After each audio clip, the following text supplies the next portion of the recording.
Hello and welcome to More Bible, the official podcast of Reformation Covenant Church. In Jesus' high priestly prayer, he asked that his Father would sanctify his people by the truth, and then affirmed, "Your word is truth." So, in seeking to be a means of answering our Lord's Prayer, in each episode, pastors and church officers will take questions from church members and provide answers from the Bible so that our people can grow in a deeper, more faithful understanding and application of God's Word to their daily lives. I'm John Unger, Director of Administration and Discipleship at Reformation Covenant Church, and I'm here together with Pastor Bo Cogbill. We had a question come in from a congregant regarding marriage and singleness, how single folks can make their way through the present distress, if you will, of singleness, and how what the Scriptures have to say and what kind of counsel we might have from the Scriptures regarding marriage, singleness, navigating the life of a single person in the church, staying faithful to the Lord, and seeking a spouse. And I think one of the things that I think is important for us to talk about, as we get into this, is what God's design for His creatures, for humanity is. In Genesis 1, Genesis 2, we have the command by God to man and woman to be fruitful and multiply, to fill the earth and subdue it. In Genesis 2, God notes that it's not good for man to be alone, and so he puts Adam to sleep, creates woman, builds woman literally, the Hebrew says, from the side of man, and presents her to man, to Adam, and Adam is overjoyed and sings a song to his wife and to the Lord, and we have our first parents, right? And that's God's, ideal, right? And I think one thing that is clear in the text is that God made Eve as a helper comparable to him, and the command to subdue the earth, fill it and subdue it, necessitates both man and woman, right? Necessitates marriage. Right. And you see it in the new creation with Noah. Be fruitful, multiply, fill the earth. And when you get, fast forward all the way to Malachi, the rhetorical question is, well, what was God doing this whole time? Didn't he make them one with a portion of the Spirit in their union? And what was he seeking? Godly offspring. So guard yourselves in your spirit, and let none of you be faithless to the wife of your youth. And so I think it is something that we see from cover to cover in the Scriptures when it comes to God's design is ideally for a godly man to take a godly wife and to produce godly offspring and fill the world with that.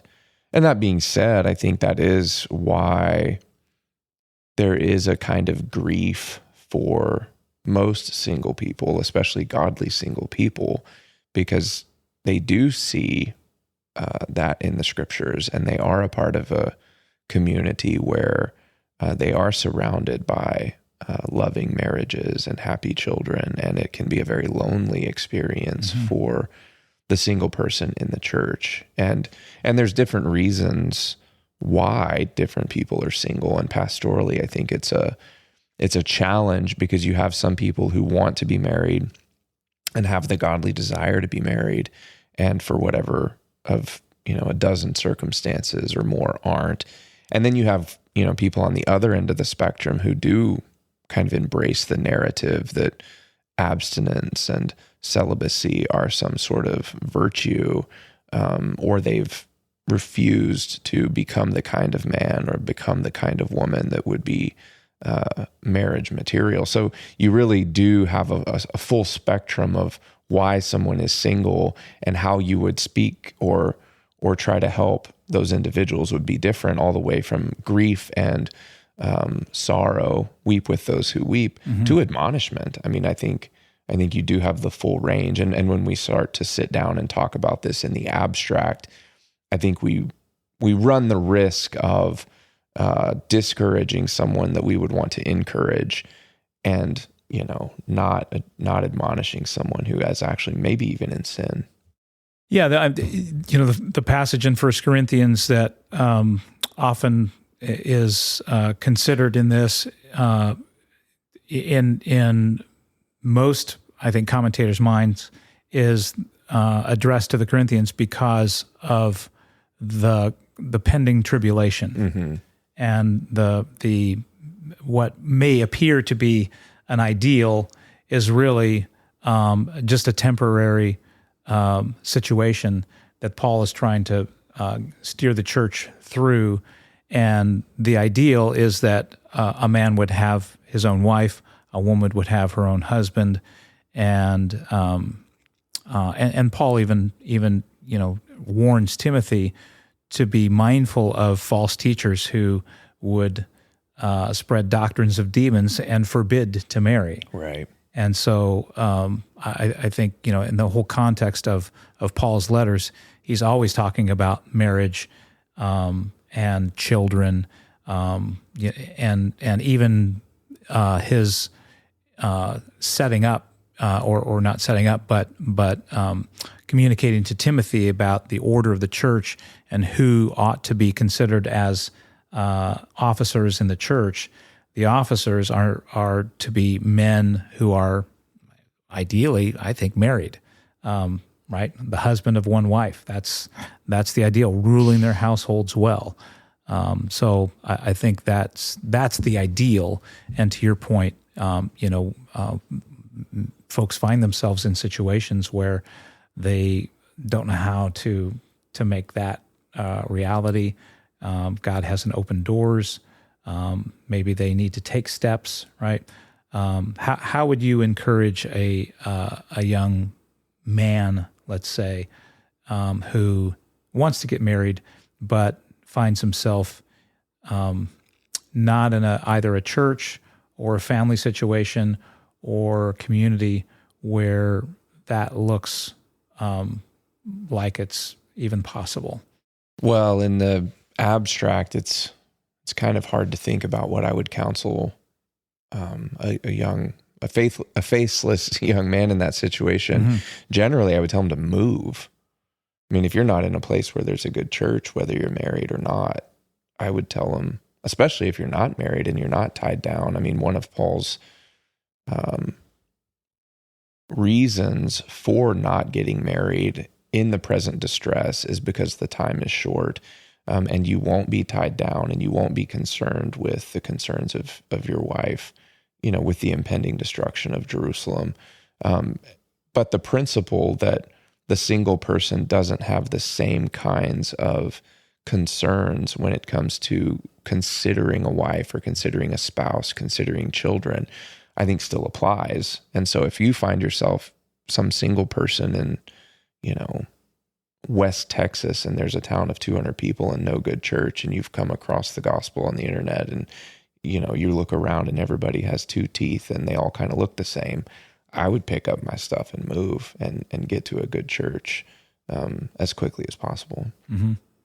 What about a young lady?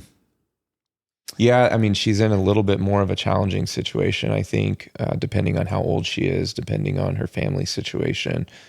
If you've got a 20-year-old woman who's been living at home her entire life, it might be a lot more challenging to pick up and move. And who knows if she's able to have a job or friends or people to look out for her.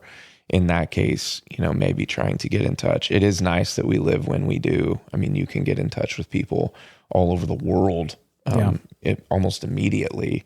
So I would reach out. I would try to find some trusted people and maybe come and get some counsel from them, get some counsel. Maybe my parents could get some counsel in that situation. And the same for the young man as well. I mean, You know, you I don't think want it's good for a young person, young man or young woman to let their pastor know.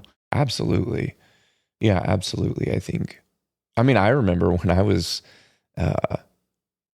first in seminary, I emailed Doug Wilson several times with questions because I had a couple of older guys that I knew, but I was reading a lot of stuff on family that I had never really heard emphasized before. And so I just went straight to, just as naive. I didn't really think about anything other than I was desperate to know the answer to a question. But I get emails all the time. I get phone calls all the time from people all over the country that come across something and they want my help with a situation that they're facing with their wife. And I try to steer them, locally as best I can. But if some random person's listening to this, I can't imagine they would be, but maybe somebody who's listening to this knows somebody, in that kind of a situation, I would be glad to try to help. And one of the things I do appreciate about our circles in general is a shared desire to work together for the kingdom of God. And it's not uncommon at all for pastors groups that I'm a part of to reach out and say, I got some messages from Chris Wiley a couple weeks ago. Do you have good young women in your church that would be interested in looking for a husband? Do you have solid, young men that are looking for a wife? I get messages like that. So, absolutely reach out to one of us. And if that's something that you're interested in, we would be glad to help connect you. And I've broken up with people for people in our church before. I've reached out for people. I've reference checked for people in our church before. And I would be glad to do that as, I believe that's part of my duty as a brother and a father in the faith. One of the kind of fundamentals that Pastor Doug Wilson has talked about is sons leave, daughters are given, right? That's the ideal. When you're in a situation as a daughter where your dad's either out of the picture, you're not living with him anymore, he's not a Christian, what is she to do? Yeah, I would hope her pastors and their wives would be able to step in. I mean, if the church is the household of God, to your point earlier, if part of a man's qualification is that he rules his own household well, and those are the kinds of men you have in leadership at your church, in all likelihood, their wives are going to be godly and their wives are going to be wise. And a young woman would be viewed as a kind of daughter in the faith. And so I think taking advantage of the familial nature of the church would be prudent and wise. And because they're not, I know single people sometimes get frustrated that old people are trying to help them with their lives. I think they should maybe humble themselves a little bit and try to really understand that those people just love you. And sometimes it's not meddlesome. It's not inherently meddlesome. It could be, but I think recognizing, just like grandma loves you and says annoying things at Christmas, sometimes the grandma in your church is like, oh, when are you going to get married? It's because she loves you and she wants a good thing for you. And I think you should see that as try as best as you can. I know sometimes it can add to the grief, but at least see it for what I think is probably the intention. What are your thoughts on Christian dating apps? I mean, I don't know. I'm relatively I started dating whenever that was still not cool. I've tried to put myself in that situation, and I think I could see a scenario where it's kind of awesome because you get to vet people on the front end, assuming somebody's not lying to you, and you're getting catfished or whatever. I wouldn't. The whole anonymous thing, I probably wouldn't be super eager to get into a relationship or to encourage one of my kids to get into a relationship with somebody that they met on the internet without having pastoral reference checks. I mean, I think we do it for jobs. If I'm going to hire you, I want to know 3 people that I can talk to that will tell me about your life. But then we think, oh, I'm going to make a infinitely more important decision, which is marry you. And I'm not going to do some reference checking. I think that's crazy. And I've seen it, unfortunately, end in catastrophe. I was talking with a pastor who's been doing it for 40 years, and he said that relatively recently he's gone through the only annulment that he's ever granted, and it was because a young man had essentially fleeced everybody and was able to stay anonymous enough that they went through with the marriage, had been married for a few months.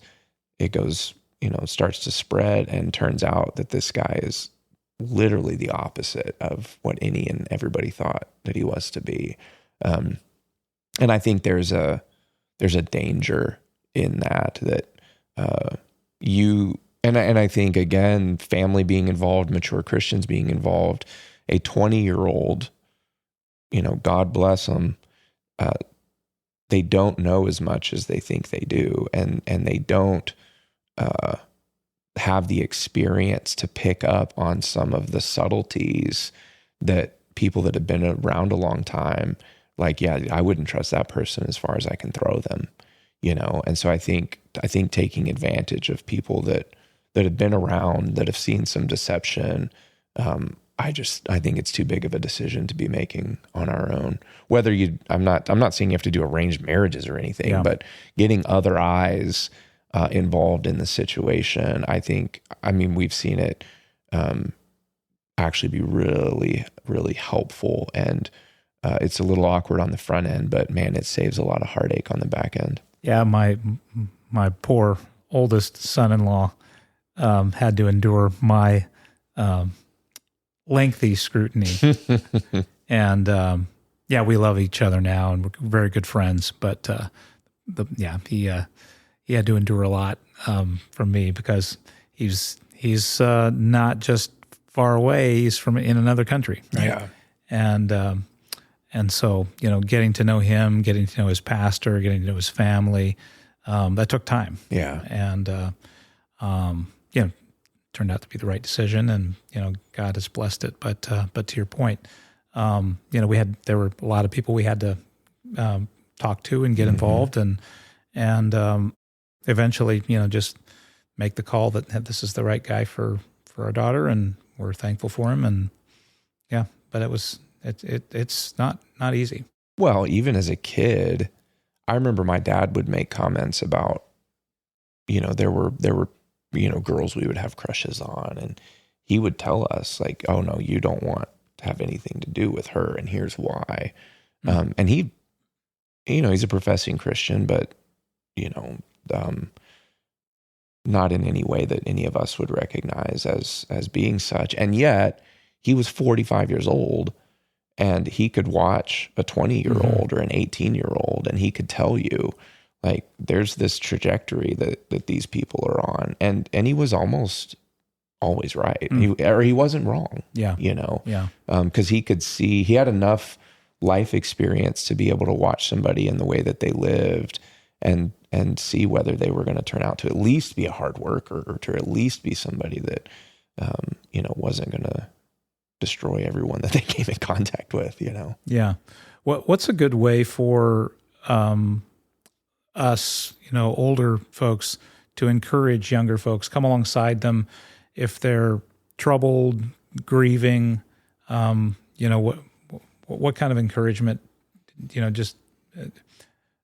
just occurs to me, spending time with them, right? Right.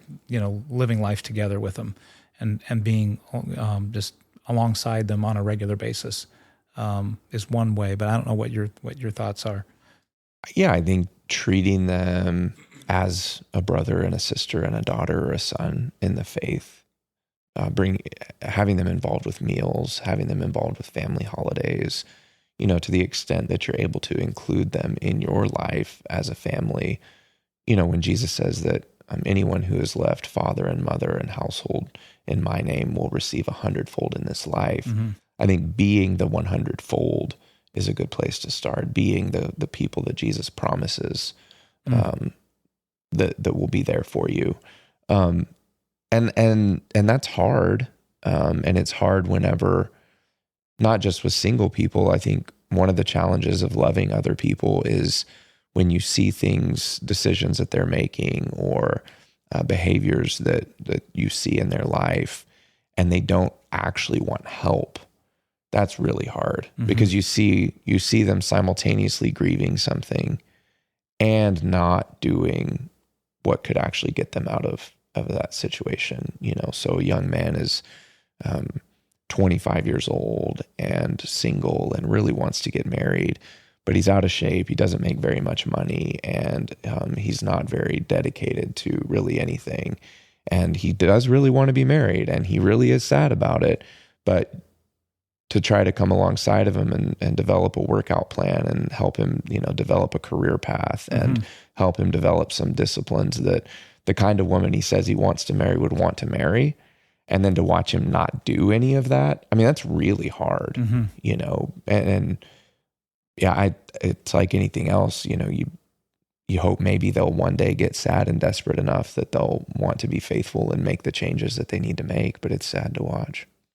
Yeah, and Proverbs talks about, building your house, and then, the fruit of life comes, beyond that, or following that. And I think, it's important to encourage young men, both by example, but also by our presence and words, that, there's things that they need to be doing in the present in order to set themselves up for the future that they're praying for. Right. Well, and I think I've recommended Bill Smith and Rich Lusk's podcast before, but one of the things that they talk about for young men is find a mission and then find a wife, because she's going to be called to help you in your mission. Yeah. And women generally, if they're wise, are not going to want to attach themselves to a missionless man. And if they do, they're going to regret it in the long run. And so one of the things I try to encourage young guys is to get off their rear ends, become the kind of man that a good woman would want to come help you take over the world with. And that's not gonna happen automatically. It's not gonna happen waiting for things to come to you, or making excuses for your sin, or making excuses for your laziness, or why your boss won't give you the promotion, or, there's kind of this spiritual laziness that young men can fall into. And then you wake up and you're 30 years old and you're single.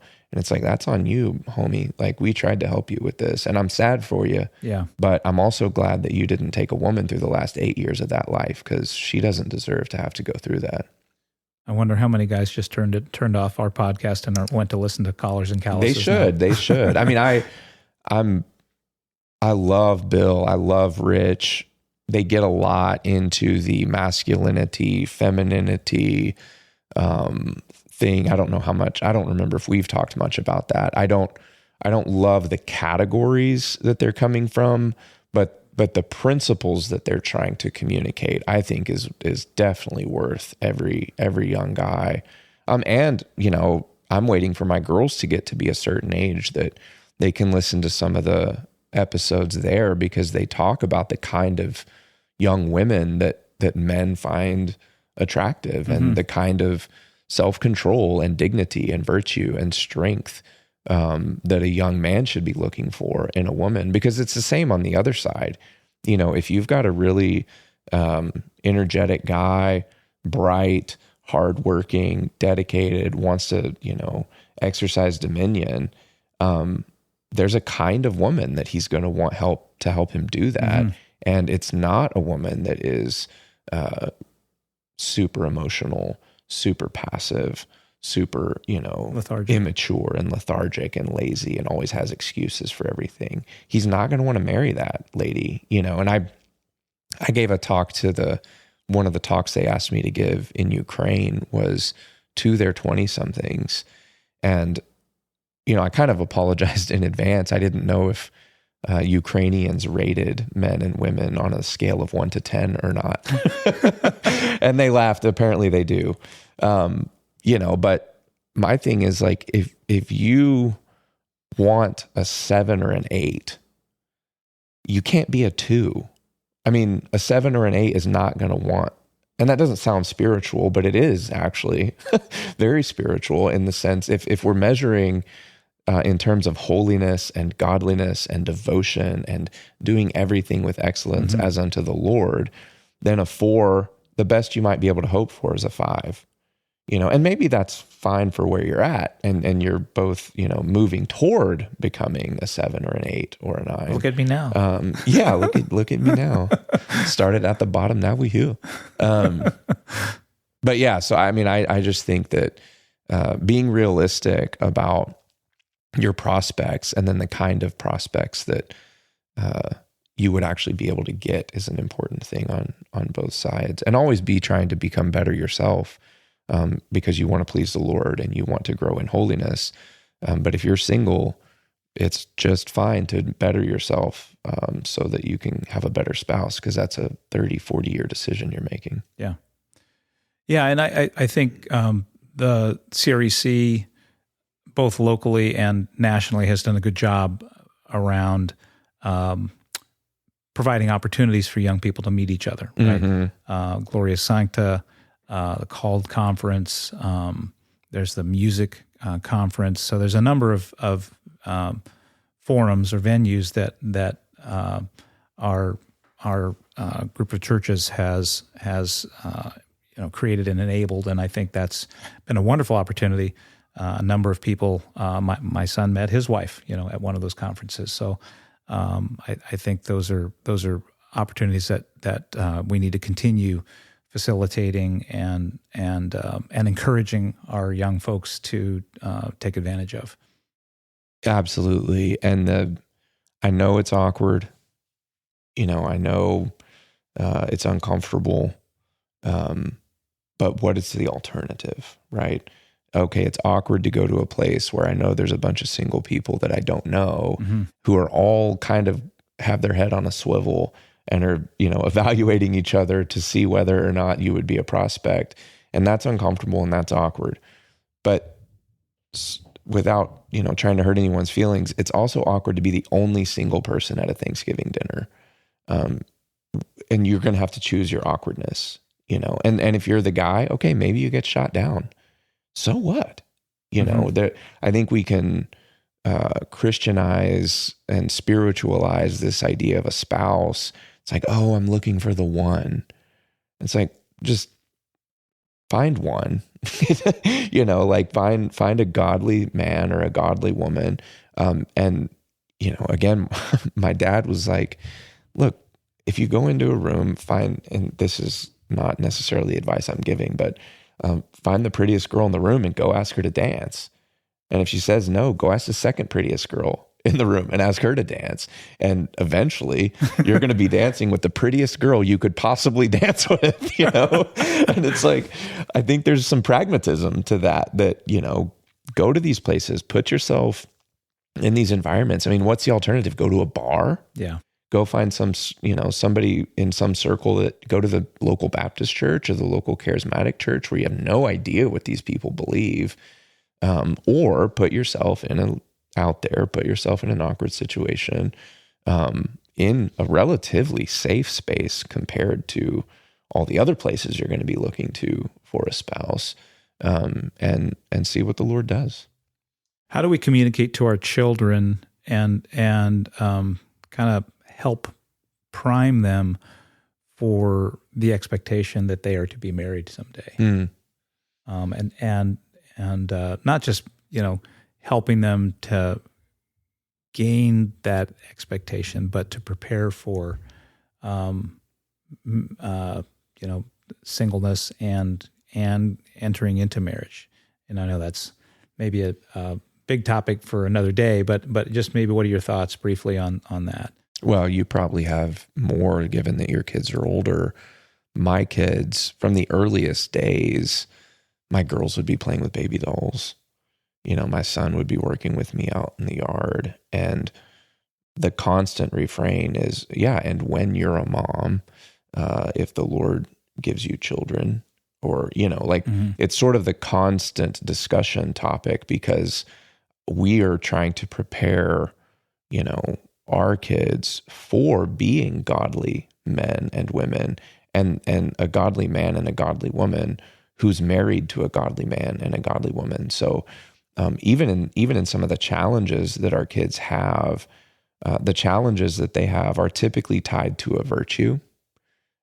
So, let's say that you've got a kid who is particularly critical or perfectionistic or hard charging and kind of stubborn.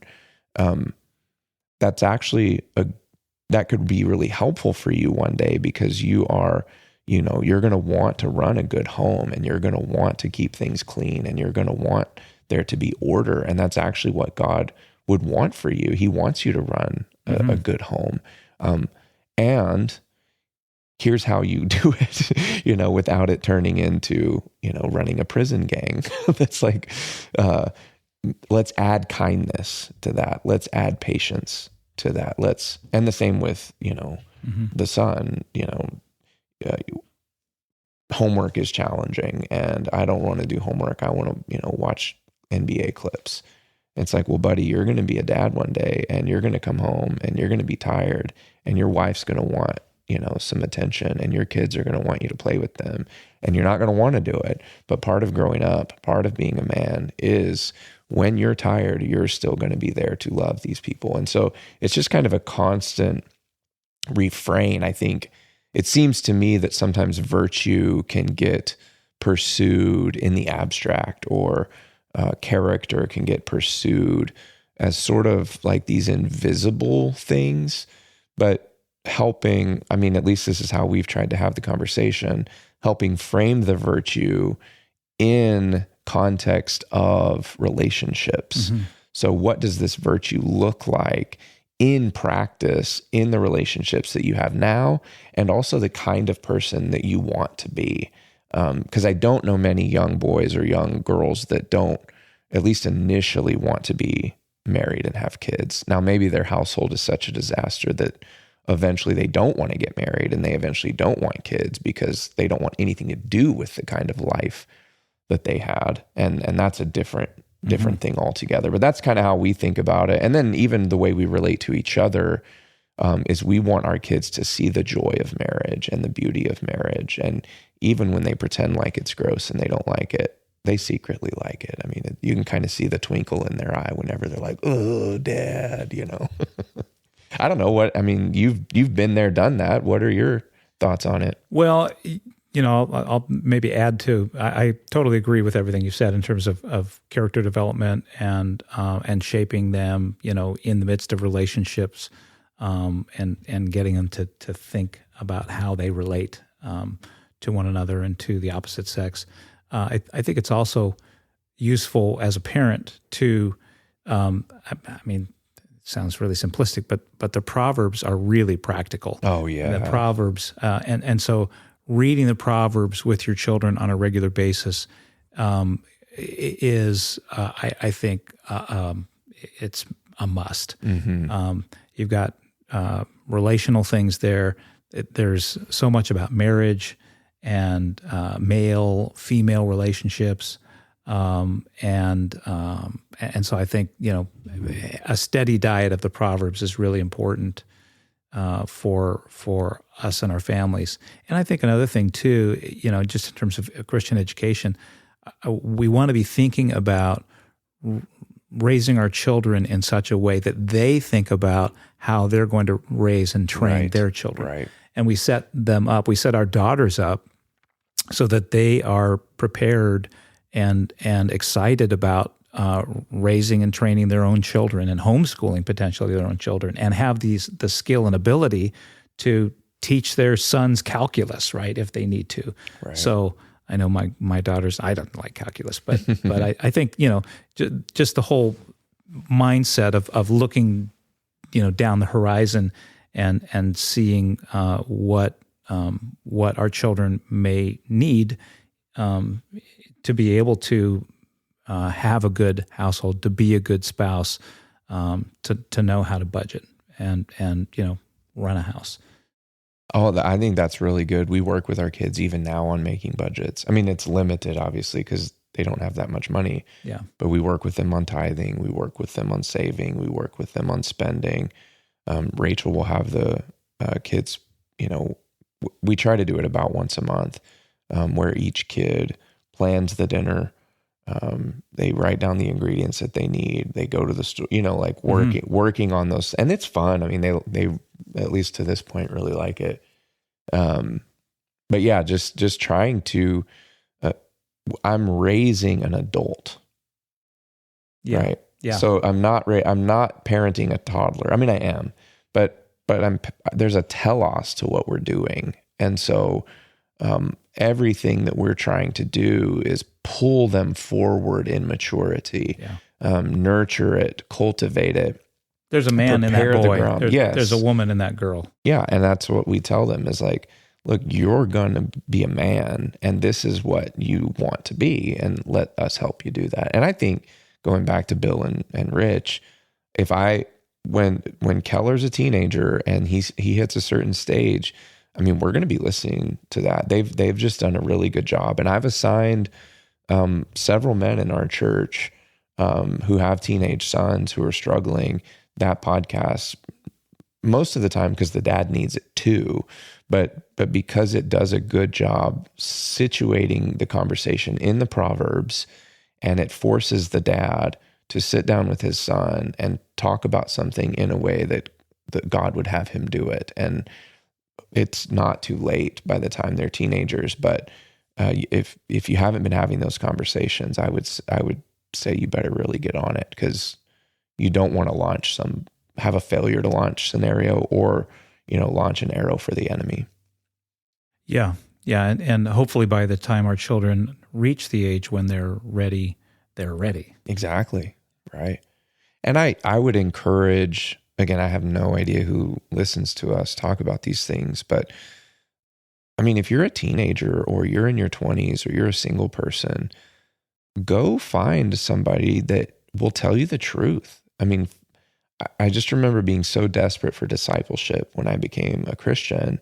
I wanted to know, like, where are my blind spots? What am I missing here? How can I be getting better? And I bet there's people in your life who love you, who, if you keep asking them, will tell you, I think you fill in the blank here. And I think something you could really work on is fill in the blank here. And don't live below your privilege when it comes to the community that you live in.